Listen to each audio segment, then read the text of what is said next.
Zimbabwe pernah menjadi salah satu negara paling makmur di Afrika.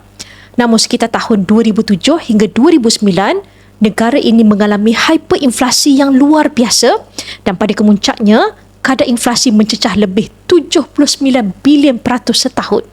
Nilai mata wang Zimbabwe jatuh begitu teruk sehingga mata wang $100 trilion Zimbabwe tidak mampu untuk membeli sebiji roti. Harga barang boleh berubah beberapa kali dalam sehari dan rakyat terpaksa membawa beg penuh dengan duit hanya untuk membeli keperluan asas. Punca utama krisis ini adalah cetakan wang tanpa kawalan oleh kerajaan, kejatuhan pengeluaran ekonomi dan hilangnya keyakinan terhadap mata wang negara. Akhirnya, rakyat beralih kepada dolar Amerika Syarikat, rand Afrika Selatan dan emas sebagai medium pertukaran yang lebih stabil. Kisah Zimbabwe adalah peringatan bahawa nilai duit kertas boleh jatuh ke tahap sifar. Sebab itu menyimpan sebahagian kekayaan dalam aset sebenar seperti emas adalah langkah yang bijak.